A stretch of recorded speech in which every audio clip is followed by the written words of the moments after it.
Everyone has a story from the apocalypse, but only one still haunts my dreams. It wasn't told by a hero or a survivor, but by a broken man whose clothing hung off of him in tattered strips. A man I now only know as the Rag Man. Sitting beside the dying embers of a fire in the ruin of what once was civilization, he shared a confession that chilled me more deeply than the icy nights or the gnashing teeth of the undead.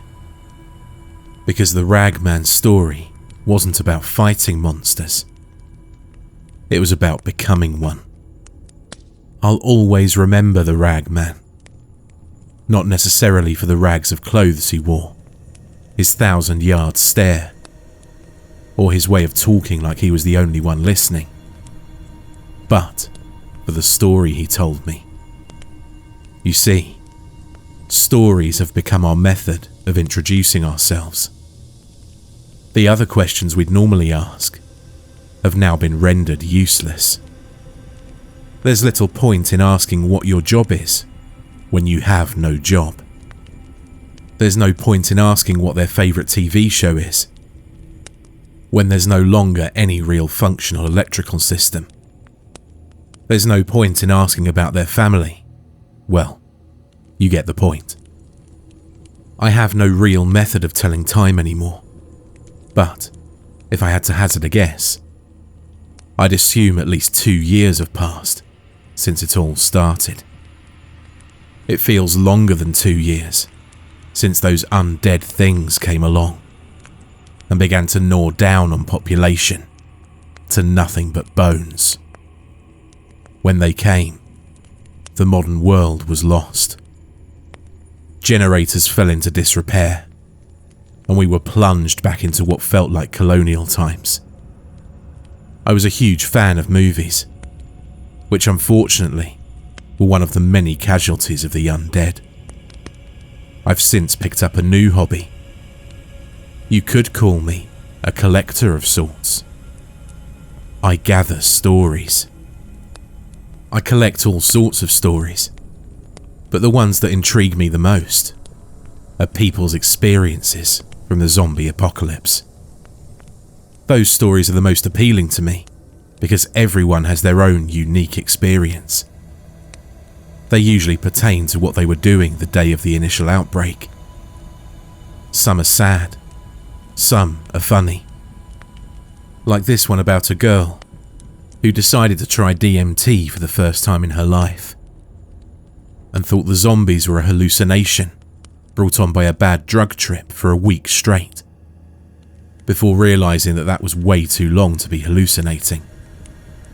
But only one has really resonated with me these 2 years. I met the Rag Man in a burnt-out building. I'd been moving from place to place looking for somewhere to stay. The allure of the fire he'd built was too great. I ventured into the deteriorating building, ignoring my fear that I could be walking straight into an ambush.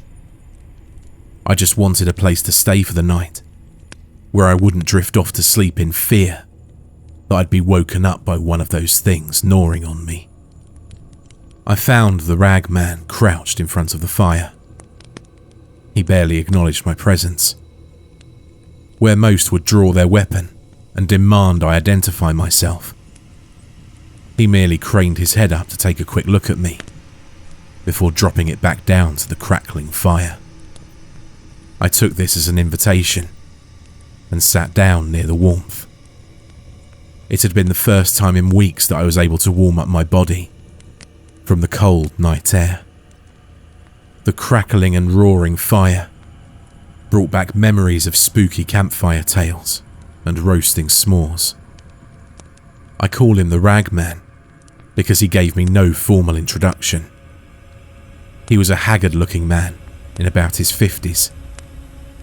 His beard looked like a razor hadn't touched it since the undead started walking around. He was emaciated, and in a world where everyone is practically a walking skeleton, saying he was gaunt is no understatement. or literary flourish. His clothes had been reduced to rags by months of strenuous activity. It looked like he bundled up with 2 or 3 layers of clothing, but all had been worn down to strips and rags. We regarded each other in silence for a few moments, before he began talking without introduction or statement of intention. He began. The first few days of the outbreak, we took shelter in a building. It was in that office building where we eked out those first few days. We ate the food that we found in the break room. A lot of people talked about what was happening. The general consensus was that the military was on the way. They had to be. I mean, this was America we're talking about. We expected the military resurgence to be quick and effective. We thought of this hellish plague as being something that would be solved in a matter of days. I had my first real encounter with an infected, the night we first went into the office building. One of my group suggested we search the area to make sure we were truly safe in this barricaded building. Most of the employees had fled. It seemed like no one wanted to spend the apocalypse in their old place of work. There was no one, except for one lone worker, who decided to go down with the ship. He was dressed in a white button-up shirt that was stained red. Of course, I was the one who found him and had to take care of him. He slowly turned towards me. His mouth was stained red, and he'd recently begun to rot. I grabbed the closest weapon I could find, which was a red stapler. I stepped towards him and swung down with all of my might. The first blow knocked him right on his ass. I thought I'd killed him, but when he started getting up, I quickly realized how resilient these things were. I struck him again and again. At this point, the ragman became quite animated and pantomimed his vicious attack. As if lost in a trance, he reenacted the attack and brought his right hand down on an invisible target. He continued as he emphasized his story with his actions. I must have beat its head in with that red stapler 20 or 30 times before it finally stopped moving.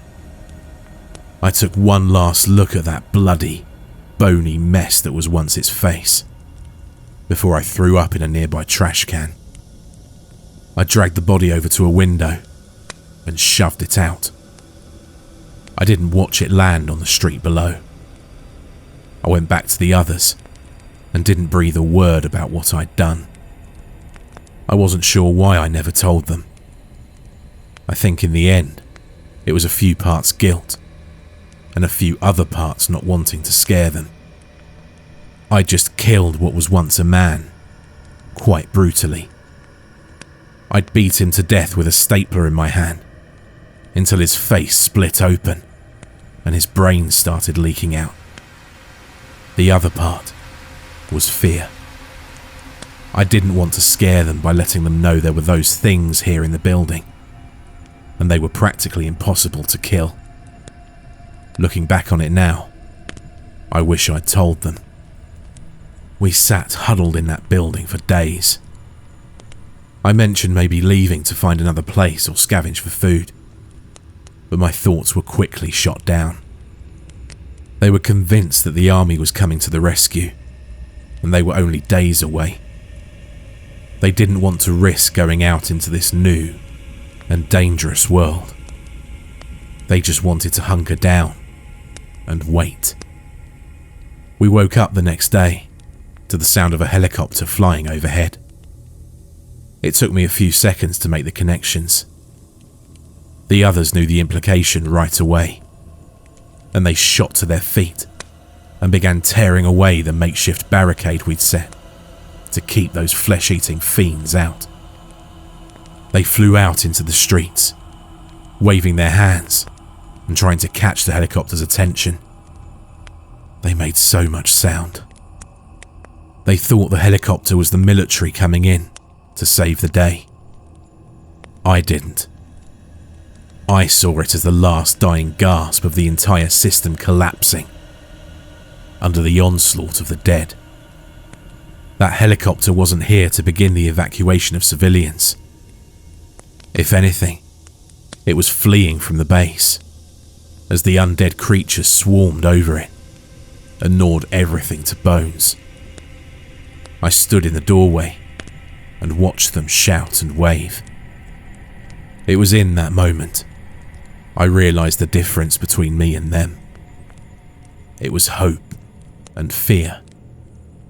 They had hope and thought the military was about to come riding in on their white horses and save the day. I had fear. I'd faced one of those undead things before. I knew how resilient and practically impervious to damage they were. I knew that no one was coming to save us, and the only option we had left was to save ourselves. It was my fear that saved me. They made so much noise. The ragman paused, like there was something he really wanted to say, but couldn't find the words. His eyes were red and wet with tears. I wasn't sure if it was the smoke or his memories that made them look that way. He continued. The sounds drew so many of them. In the space of a few seconds, it was too late, and they were on them. Scratching, biting, tearing away at their flesh. They tried to wade through the undead horde to get back into the building, but it was too late. I did the only thing I could. His voice cracked, and he took a few seconds before he was able to finish that thought. It came out sounding rhythmic, like the tolling of a death knell. I shut the door. I knew there was nothing more I could do. There were so many of those undead bastards, and I was so terrified. If killing one of those things was so hard, how could I manage 15? The zombies were distracted now. But if I let them back in, it would be the death of us all. I started barricading the door. Some made it through the masses of undead flesh and started pounding on the door. I tried to shut my ears to their supplications and pleading. I kept telling myself it was too late for them. I told myself I could make it through all of this if I just shut up and ignored them. I could survive if I abandoned them. It didn't take long for them to realize what I was doing to them, and their begging about being let in turned into curses. They called me the worst names imaginable. His entire body sagged like he was a balloon that someone had stuck a pin in. He deflated and managed to squeeze the last words out. They called me terrible names.